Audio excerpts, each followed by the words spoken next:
पढ़ेंगे उसको हम। मराठी में मैंने पढ़ा तो बहुत मतलब बड़े वर्डिंग मराठी के बड़े अच्छे हैं। 10वें पद से पढ़िए। मैं पढ़ता हूँ अध्याय पहला सैमुएल पहला अध्याय 10वें पद।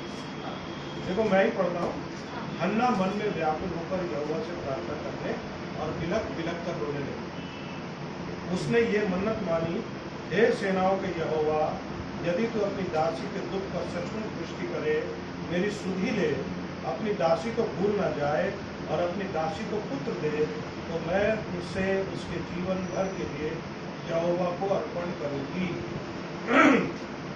और उसके सर पर छुरा फिरने ना पाएगा। जब वह यहोवा के सामने ऐसी प्रार्थना कर रही थी, तब एली उसके मुंह की ओर ताक रहा था। हन्ना मन ही मन कह रही थी, उसके होंठ तो हिलते थे, परंतु उसका शब्द न सुन पड़ता था। इसलिए एली ने समझा कि वह नशे में है। तब एली ने उससे कहा, तू कब तक नशे में रहेगी? अपना नशा उतार। हन्ना ने कहा, नहीं, हे मेरे प्रभु, मैं तो दुखिया हूँ। मैंने ना तो दाख मधु पिया है और ना मदिरा। मैंने अपने मन की बात बोलकर यहोवा से कही है, अपनी दासी को ओछी स्त्री ना जान। जो कुछ मैंने अब तक कहा है वह बहुत ही शोकित होने और चिढ़ाई जाने के कारण कहा है। एली ने कहा, कुशल से चली जा, इस्राएल का परमेश्वर तुझे मन चाहा वर दे। उसने कहा, तेरी दासी तेरी दृष्टि से अनुग्रह पाए। तब वह स्त्री चली गई और खाना खाया और उसका मुंह फिर उदास हो रहा। वे सवेरे उठे और यहोवा को दंडवत करके रामा में अपने घर लौट गए। और एल्काना अपनी स्त्री हन्ना के पास गया और यहोवा ने उसकी सुधि ली। तब हन्ना गर्भवती हुई और समय पर उसके एक पुत्र हुआ। उसका नाम शमूएल रखा, क्योंकि वे कहने लगी, मैंने यहोवा से मांगकर इसे पाया। देखो ये पद जो था, मैं एक्चुअली कल मनन कर रहा था इस पद के, इसके ऊपर और जब ये हन्ना की स्टोरी जो है, हन्ना की जो कहानी है, जब हम पढ़ते हैं तो हमें क्या देखने के लिए मिलता है। मैंने जो शुरू में देखो हन्ना ने क्या करा, हन्ना ने प्रार्थना की, है ना। हन्ना ने कितना मतलब गिड़गिड़ा कर प्रार्थना करी, दोनों के साथ। मराठी में बड़े अच्छे वर्ड्स लिखे हुए हैं।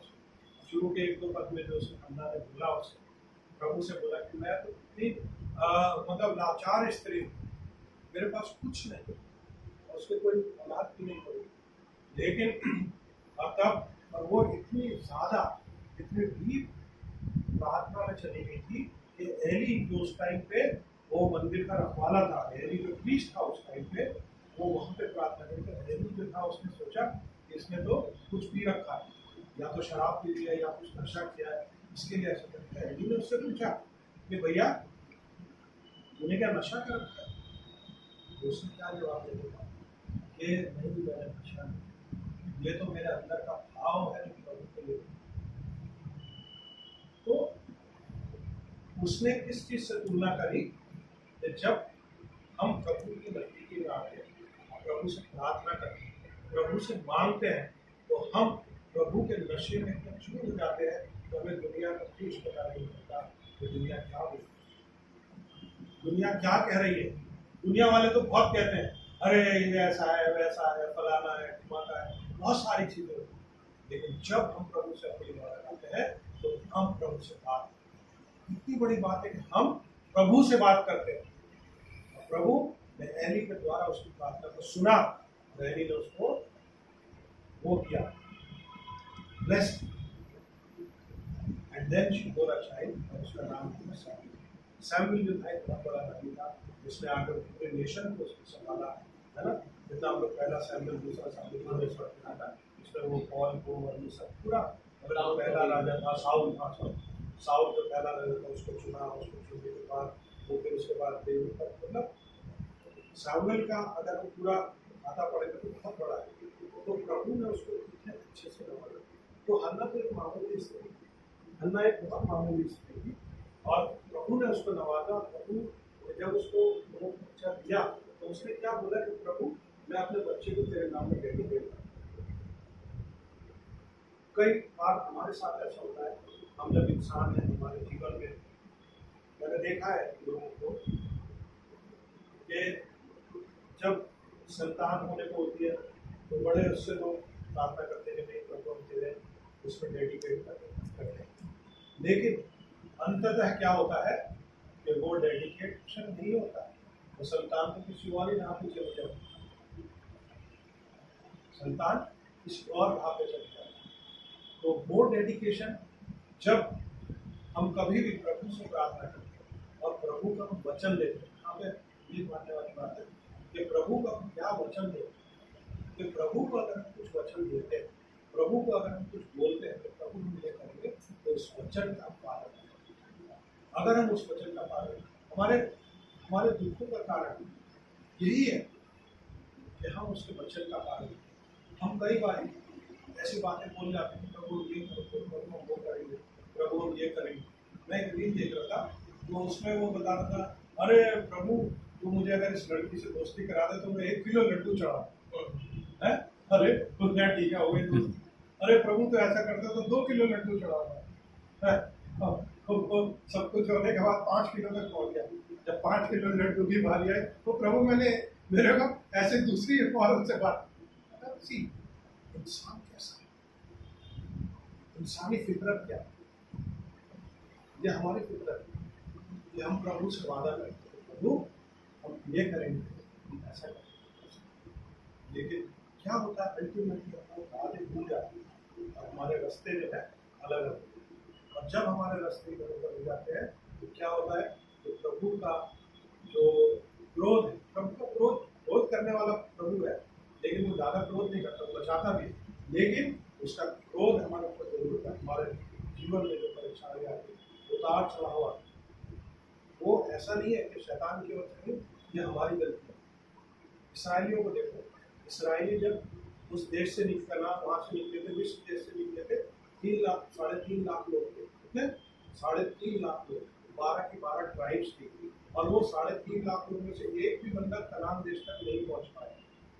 और वो जो रास्ता था पैदल का रास्ता था जाने का, जहाँ से उनको कनान देश तक जाना था, वो केवल 11 दिन का रास्ता, कितने दिन का 11 दिन का, लेकिन उनको कितने साल लगे वहाँ पहुँचने में 40 साल 11 दिन के रास्ते के लिए 40 साल क्यों लगा? 40 साल भैया तो प्रभु के लोग थे, प्रभु ने उनको बचाया थी, वही 12 ट्राइब्स थी जो जिससे यीशु मसीह का खानदान निकला, सेकंड लास्ट चाइल्ड से, तो वही 12 ट्राइब थी। क्यों? उन लोगों की गलती थी, उन लोगों ने प्रभु की अवमानना करी, प्रभु को जो बोला वो नहीं किया, इसके लिए, और उसमें से 3.5 लाख लोगों में से एक भी आदमी कनान देश में नॉट इवन मोसेस को पूरा लीड कर रहा था मूसा, वो भी नहीं पहुंचा। तो मैं ये बोल रहा हूँ कि हम किसी भी कार्य, कोई भी कार्य, हमारा कार्य होता है, अब चाहे हमारे जीवन में हमारे औलाद हो, बच्चे हो, ऐसा भी हो, हम अगर प्रभु में रह के कार्य करें, प्रभु में रह के हम डेडिकेशन करें, तो प्रभु हमारे बच्चों को और उनके बच्चों को आशीषित करें, जैसे सैमुएल को उसने आशीषित किया और सैमुएल ने इतना बड़ा नेशन चलाया, है ना, इतना बड़ा। ऐसे ही प्रभु हमारे बच्चों को भी आशीषित करें, प्रोवाइडेड हम उसकी आज्ञाकारिता पे बने। ओबीडियंस, प्रभु की ओबीडियंस एक बहुत बड़ी चीज है। हम लोग ओबीडियंस को बड़े उससे ले लेते हैं, है ना, हमारे माँ बाप हमको सिखाते हैं, हम बड़े अरे हाँ ठीक है यार हम कर देंगे, ये कर देंगे, लेकिन वो डिसओबीडियंस जो है, माँ बाप तो माँ बाप है, अपने बच्चों को तो कैसे भी संभालेंगे जैसे खुदा हमें संभालता है, हम गलती भी करते तो भी खुदा हमें संभालता है। सजा जरूर, माँ बाप अपने बच्चों को मारते पीटते हैं, हम छोटे बच्चे तो झाड़ू से पिटाई होती है, या लकड़ी को थापी रहती थी ना कपड़े फूटने वाली, उससे मम्मी और देखी और खेल रहे और धमाधम पिटाई हो गई, कंचे खेल रहे, वो झाड़ू लिया बस, तो पिटाई होती थी हमारी, लेकिन हमने अपने माँ बाप को छोड़ा था। आज अगर वो पिटाई नहीं करते थे, हमारे हमें मारते नहीं थे, तो मैं यहाँ खड़ा होकर आप लोगों से बात नहीं करता, मैं जेल में भी सड़वा होकर खड़ा होगा, सही बोल रहा हूँ। तो प्रभु की मार, ये सेम एनालॉजी प्रभु के साथ, प्रभु जब हमारे जीवनों में दुख देता है, परेशानी देता है, वो भाई ऐसे तो मार नहीं सकता लकड़ी लेके, हर एक के पास तो जाके नहीं मारेगा। वो इस तरीके से हमको सीख देता है। और उसकी सीख को अगर हम ये सोच के बैठ जाए, अरे यार प्रभु तूने हमारे लिए क्या कर दिया, अरे वाह, अरे हमारा तो जीवन खराब हो गया, प्रभु ने हमारा जीवन खराब कर दिया, सिखा रहा है। और उस जगह पे, उस टाइम पे अगर हम प्रभु को छोड़ देते तो ये हमारी सबसे बड़ी गलती। लेकिन फिर भी प्रभु हमारी सुन भी लेते। कहने का मतलब ये तो हन्ना यहाँ पर देखिए कितनी गिड़गिड़ा कर उसने प्रार्थना करी। किस वो मतलब मैं वर्ड्स मराठी में बता नहीं पा रहा हूँ, इसमें पढ़े हैं वो वर्ड्स कितने मतलब गहरे वर्ड है। आप पढ़ना मराठी में थोड़ा सा पढ़ दो, 10 पढ़। तिचे मन व्यथित झाल्यामुळे ती परमेश्वराची करुणा पाहून धडाधड रडली.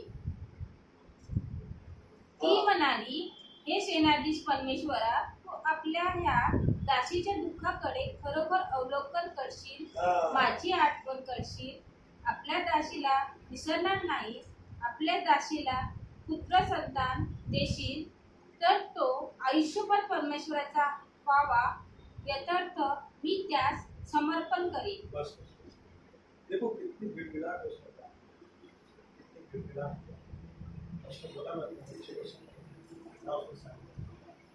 कई उदाहरण हमें देखने के लिए मिलते हैं प्रभु के आज्ञाकारी के नहीं रहे और उनको बाद में प्रॉब्लम झेलना पड़ा।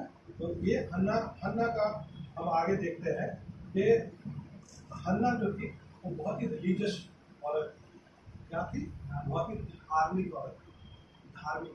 और उसी धार्मिकता के चलते उसमें क्या थी, उसने अपने दिन बाहर में गुजारे। ये चीज हमें क्या दर्शाता है, ये सब चीज क्या दर्शाता है, ये दर्शाता है हन्ना का प्रभु में विश्वास। हन्ना का प्रभु में विश्वास। आज हमारा विश्वास, आपका विश्वास है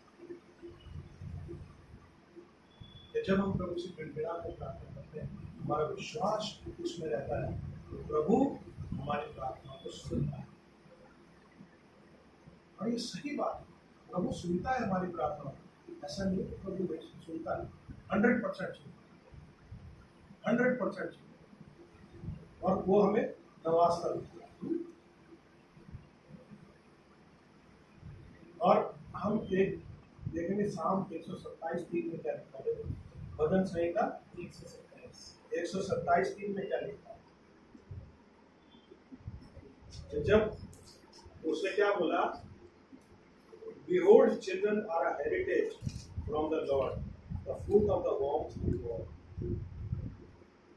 जब उसने सैमुएल को मांगा तो साम वहां पे चरितार्थ होता है कि बच्चे क्या है। भजन संहिता 127 उसका 3रा पद पढ़िए। देखो पढ़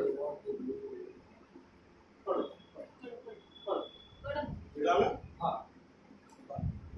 देखिए, लड़के यहोवा के दिए हुए भाग हैं, गर्भ का फल उसकी ओर से प्रतिफल है।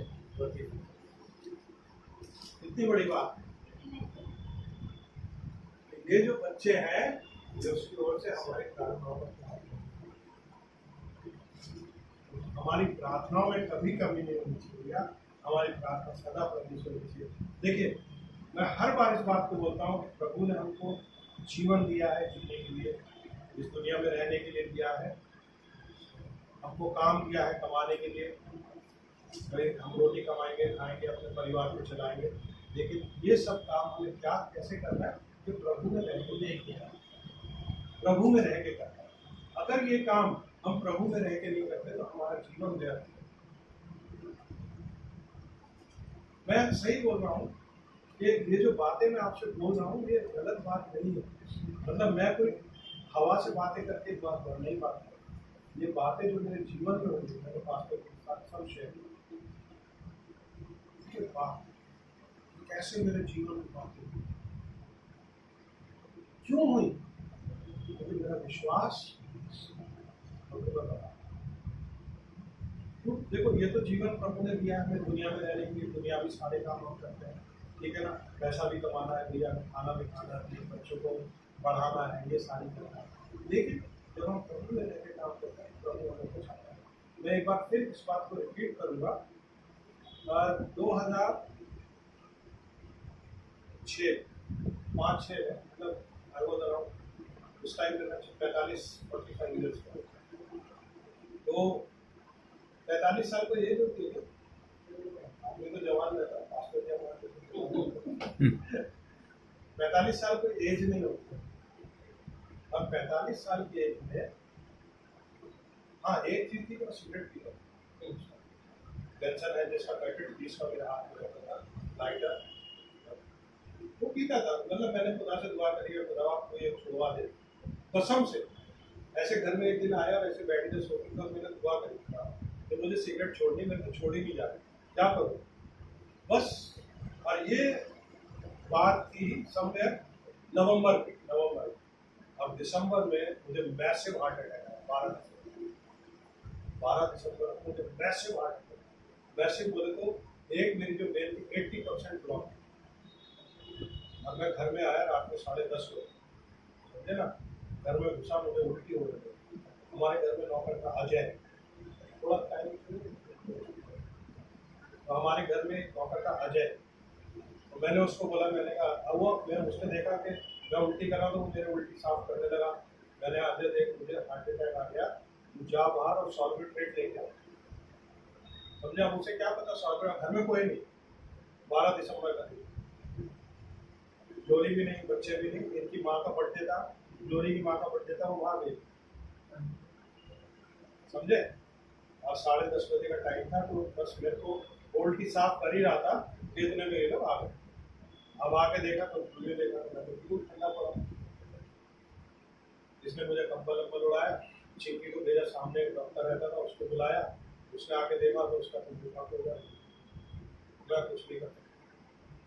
इतने में गिलबर्ट को बुला लिया, गिलबर्ट आ गया, गिलबर्ट आया, गिलबर्ट ने देखा, उसके भी होश फाकता हुआ है। बोले आप, उसने बोला, उससे डॉक्टर को बोला नहीं तू इसके मुंह में सॉल्वेंट डाल दे, देखी जाएगी जो होगा। उसने बोला मैं नहीं डाल, नहीं तू डाल दे, जबरदस्ती सॉल्वेंट डाल। सॉल्वेंट डालने के बाद इन्होंने बोला कि भैया जी आप चल सकते हो क्या, दरवाजे तक तो जाना, पता नहीं मैंने क्या बोला क्या नहीं बोला। और ऐसे 2 दिन पे इस तरह बजे टिकट था, दोनों जने मुझे लेके दरवाजे तक गए, वहाँ से लिफ्ट से नीचे गया, लिफ्ट से कार में जाकर हम लोग गए क्रिटिक केयर हॉस्पिटल, अंधेरी में क्रिटिक केयर है, वहाँ गए, क्रिटिक केयर वाले ने जवाब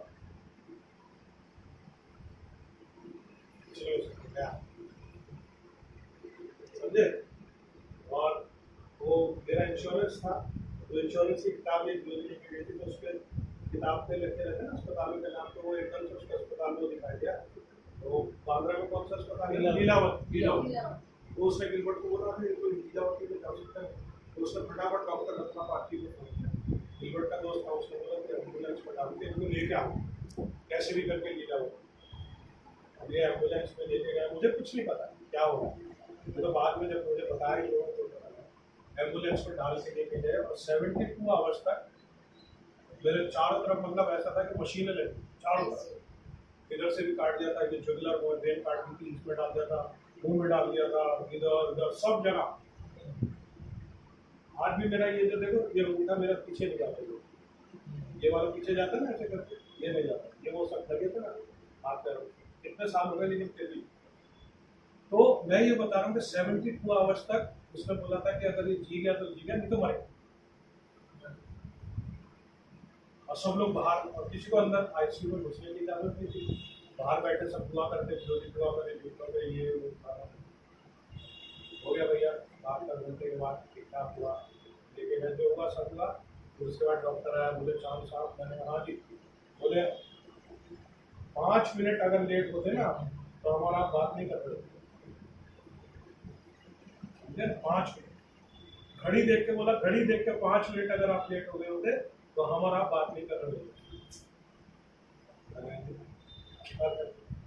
तो भैया अभी उसके बाद क्या हुआ कि मेरा बिल जो आया 5,25,000 रुपया, 5,25,000। इसे भी होश फाख्ता हो जाए भाई, आपका आपको मालूम है सितंबर महीने मेरी कंपनी ने इंश्योरेंस का रखा था हमारा मेडिकल इंश्योरेंस 2 लाख रुपए। सितंबर महीने में कंपनी ने 2 लाख से बढ़ा के 5 लाख कर दिया। समझे? और बिल मेरा कितना आया? 5,25,000 रुपये। कहाँ सितंबर महीना और कहाँ दिसंबर महीना? 9वां महीना और 12वां महीना। तो ये होते हैं प्रभु के काम। समझ कैसे प्रभु हमारे जीवनों में काम करता है। मैं आपके सामने जिंदा मिसाल हूं, और ये एक ही मेरी गवाही है, बहुत सारी गवाहियां। अगर मैं देने खड़ा हो जाऊं तो पूरी रात हो जाएगी। सही बोल रहा हूं मैं। तो ये प्रभु के कार्य होते हैं। ये प्रभु को मालूम था कि भैया इसको इतना पैसा लगने वाला, तो कंपनी ने पहले ही बढ़ा ले भाई तेरे पास पहले ही मैंने हिसाब करता तेरा ये रखा, तेरा पैसा चल तेरे को होएगा ना, तूने दुआ करी थी ना। तो आज मैं भागता हूँ, दौड़ता हूँ, पैदल जाता हूँ, चढ़ता हूँ, उतरता, सब करता हूँ। मेरी बराबर था, आपकी मेरे बराबर भाग नहीं सकता आज। सही बोल रहा हूँ, रेस लगा दो, गारंटेड बात। तो ये होती है प्रभु की महिमा। तो मैं ये बोल रहा हूँ आप लोग को कि अगर प्रभु में बने रहेंगे, जैसे हन्ना प्रभु में बने थे और उसने उस बच्चे को डेडिकेट उस तरीके से अपनी फैमिली को प्रभु को दे रहे थे। बस वो 2 बात थोड़ा सा डिले हो गया। तो हन्ना के बारे में, हन्ना जानती थी कि God new his and new his character. ठीक है ना? हन्ना को मालूम था कि खुदा का कैरेक्टर क्या है। खुदा का कैरेक्टर क्या है? चरित्र क्या है खुदा का? मिलने वाला। मांगना चाहिए उससे। मैं इस चीज को कम से कम कुछ नहीं तो मैंने 5-6 बार कोट किया है। मत्ती की इंजील उसका 20 अध्याय 23वें और 24वें पद में लिखा हुआ पढ़ो। मैं बताता हूँ कि 2 अंधे जो थे वो भीड़ में ऐसे बैठे थे और प्रभु यीशु मसीह उधर से जा रहे थे और वो वहां पे अंधे प्रभु यीशु मसीह के पास आए कि हमारी आंखें, मतलब तो प्रभु ने उनसे पूछा कि तुझे क्या चाहिए। प्रभु को तो मालूम था कि अंधे इनकी आंखें इनको देनी है, लेकिन प्रभु यीशु मसीह ने पूछा कि भैया तुमको क्या चाहिए। तो उन्होंने कहा कि प्रभु हम अंधे, हमारी आंखें दे दे। प्रभु ने तुरंत उनकी आंखें ठीक करी। तो प्रभु हमसे क्या चाहता है? कहे इसको बोले कि प्रभु हमें ये जरूरत है और प्रभु हमारी जरूरत के मुताबिक हमको।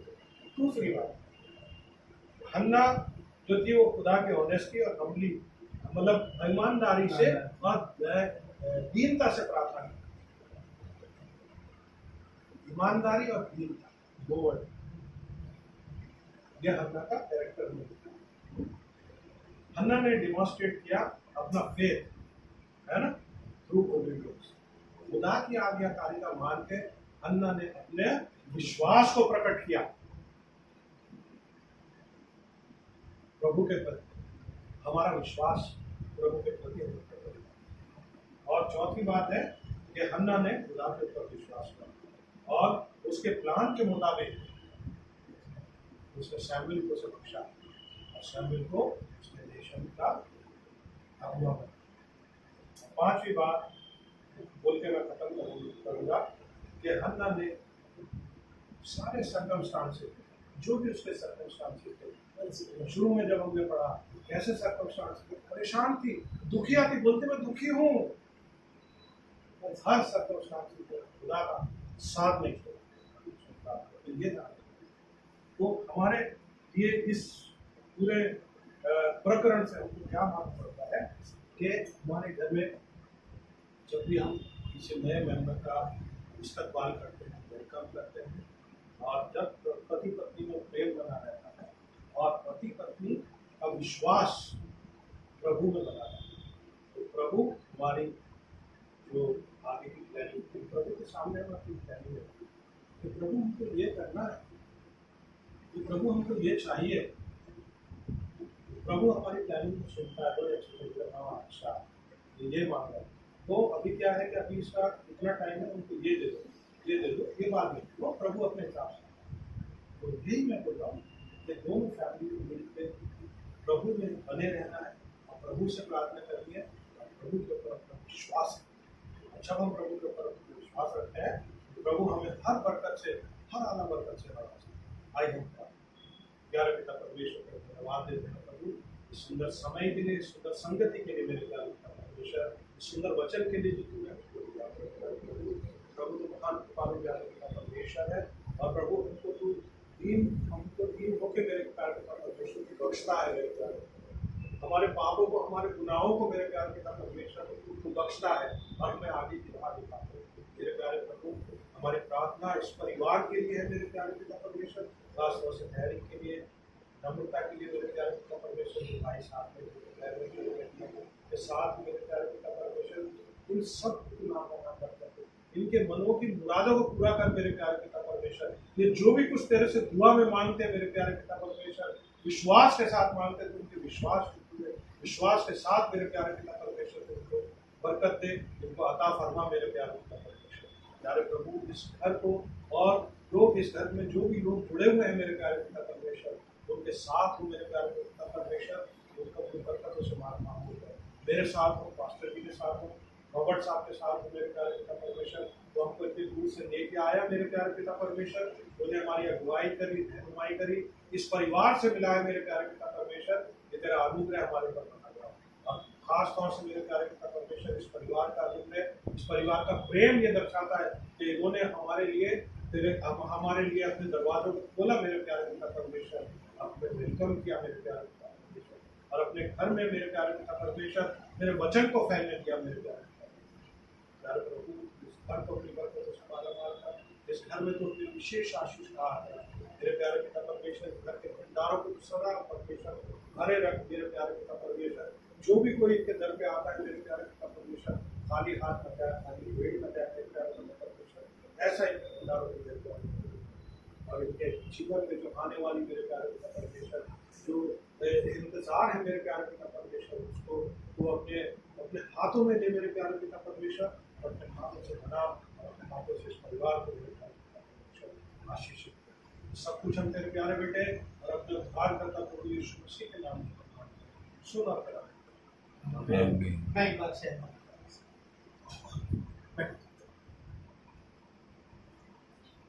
भजन संहिता 103 और उसके 11वें पद में लिखा है, जिस प्रकार से हन्ना के बारे में ठहराया गया है, वैसे वचन में इस प्रकार से लिखा है, जैसा आकाश पृथ्वी के ऊपर ऊंचा है, वैसे ही उसकी करुणा उसके डरवैयों के ऊपर प्रबल रहती है ना। परमेश्वर की दया के बारे में हम देखते हैं, भजन संहिता 103 में लिखा है, अपने परमेश्वर की आशीष और उसकी करुणा जिस प्रकार से आकाश के ऊपर ऊंची है, जिस प्रकार से परमेश्वर आकाश के ऊपर हमारे जीवन के रूप में आशीष में देने वाला परमेश्वर है, सामर्थ के द्वारा हमारे जीवन के रूप में कार्य करने वाला परमेश्वर है। हन्ना के जीवन के ऊपर भी उसी करुणा बनी रही, और जिस प्रकार से परमेश्वर अपनी करुणा के माध्यम के द्वारा हम जो नीचे बैठे हैं, परमेश्वर से हम जब विनती करते हैं, जब हम परमेश्वर से अपनी प्रार्थनाओं को रखते हैं, जब हम परमेश्वर के से जब हम उससे विनती के रूप में रोते हैं, बिलखते हैं, परमेश्वर हमारी प्रार्थनाओं को सुनता है। तो अपने डरवैयों के ऊपर परमेश्वर की करुणा सदा प्रबल रहती है। और एक और वचन लिखा है 103 उसमें भजन संहिता में, और 17वें पद में लिखा है, यह अंतिम बात है, परंतु यहोवा की करुणा उसके डरवैयों पर युग युग और उसके धर्म उसके नाती पोतों के ऊपर भी प्रकट होता रहता है ना। तो परमेश्वर की करुणा कैसी है? युगानुयुग, है ना।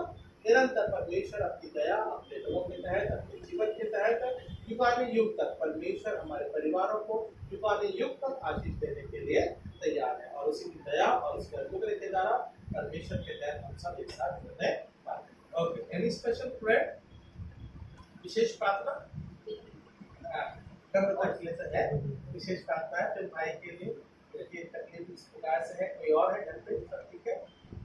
मम्मी है, हाँ मम्मी हमें बात हुई बीच में, हाँ, और मैं क्या बात हुई बीच में, जन्मदिन के समय शायद बात हुई। मुझे फास्टर साहब ने फोन किया था लास्ट वीक में, मेरे से बात की फास्टर बात हुई। Yes, okay, we'll have a special prayer। महान और जितने रहने वाले कार्य पिता परमेश्वर, स्वाम प्रार्थना करते हैं पिता, जिस प्रकार से आपके पिता परमेश्वर दरवैयों के ऊपर आपकी दया बनी रहती है, सो विशेष रूप से एरिक पिता के लिए और उनकी फैमिली के लिए पिता, आने वाले समय और दिनों के तहत पिता परमेश्वर, और एक पिता परमेश्वर शरीर में होने वाले पिता परमेश्वर का लाभ भाग और योजनाओं के रूप में पिता, और बेटी के तहत सामर्थ और अपनी प्रभुता में और अपने अनुग्रह में लेके चलने के लिए, और पिता परमेश्वर आपने उसकी प्रार्थनाओं को, लोगों की प्रार्थनाओं को पिता आपने सुना है। अगुवाई करें पिता परमेश्वर और अनुग्रह के द्वारा जो फल दिया है स्वर्ग का धन्यवाद। पिता आपकी दया इसी प्रकार से बनी रहे। प्रार्थना करते पिता माइक के लिए पिता, उनके जीवन के लिए, कार्यों के लिए, योजनाओं के लिए पिता, बाइक से जिस प्रकार से पिता समय असमय पिता परमेश्वर जो एक्सीडेंट हुआ उसे पिता परमेश्वर होने दे, सभी चीजें आपके नाम की महिमा के तहत ठहराते हैं। आपने सुरक्षा प्रदान करी, आपने जीवन दिया, स्वतः धन्यवाद देते हैं। इस विशेष प्रार्थना के तहत पिता परमेश्वर हम प्रार्थना करते हैं हमारे डेविड आंटी के लिए पिता, तो अनुग्रह के द्वारा उनकी भी अगुवाई का संभाल और पिता परमेश्वर होने दे, बड़ी दया के माध्यम के द्वारा घराना आपके नाम में आशीष का अनुग्रह में बढ़ता जाए। इस बात को प्रार्थना करता प्यारे बेटे प्रभु यीशु मसीह के नाम से मांगते हैं, आमीन। मैं हमारे बाप जो आसमान पर है, तेरा नाम बड़ा जाए,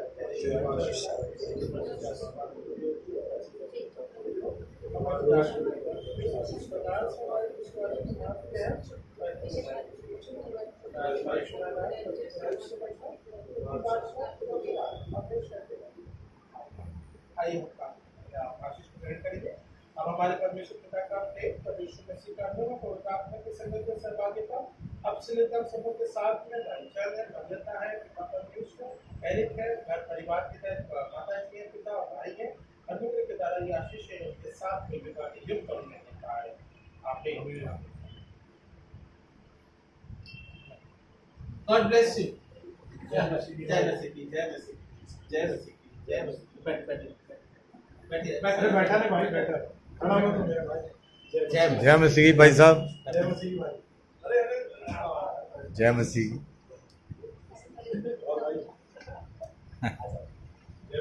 जय मसीह की। तो आपका भाई माता जी, जय मसीह की, जय मसीह की। अरे हाँ, और चलो हिंदी नहीं समझ में आती ना, नहीं, मराठी वाली।